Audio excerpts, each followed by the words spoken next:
As the housing market has been heating up, a lot of contracts are coming in with an as-is provision. What's that? Well, let's find out.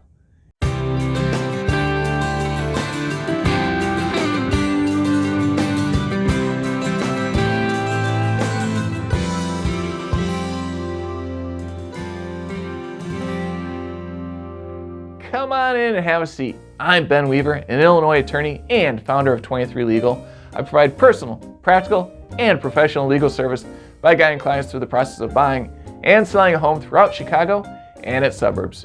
With me as always is Adam, who honestly forgot how bad teething an infant can be. And I knocked into that again, so I'm just gonna back on out with the chair. You just need one night of sleep. Really, at this point.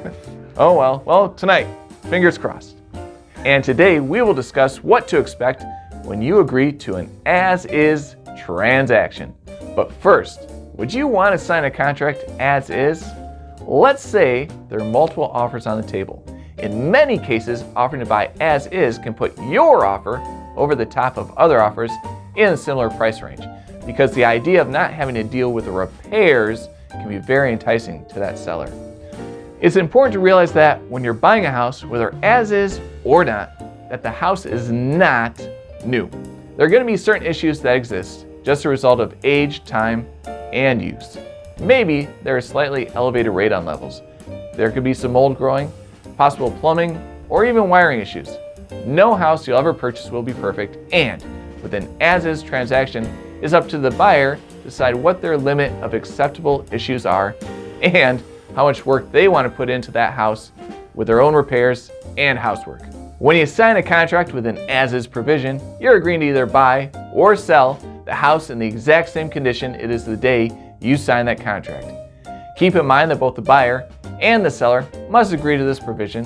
It's located in paragraph 36 of the standard real estate contract, and it must be fully initialed by both parties. If only one party initials, however the other does not, then the contract is not considered as is. Alright, so we got some of the legalese out of the way, and here comes some more! And this is regarding the home inspection contingency. When the buyer agrees to purchase a house as is, they're agreeing to waive that contractual contingency for a home inspection. However, the buyer still has a full right to an informational inspection. While they can't request any repairs or credits for the condition of the house, if the house is in an unacceptable state for the buyer, they still have that 5 business day window to back out of the contract without penalty. An as-is transaction can also go much quicker through the process, with no negotiation between the attorneys during the inspection process. Attorney review extensions are highly uncommon, and that leads to a smooth ship to the closing date. Now, we must take a second to reiterate something important for both the buyer and the seller.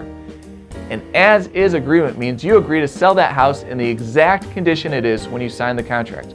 So, if a furnace breaks down or a basement gets flooded, it's the seller's duty to make sure that all gets repaired and corrected to the standards that the house was in on that acceptance date.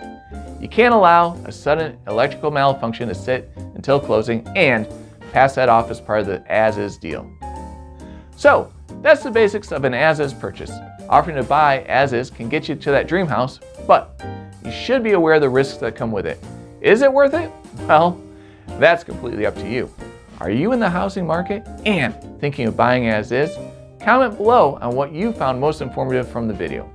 Share this video with anyone you know buying or selling a house, and subscribe for more real estate law content.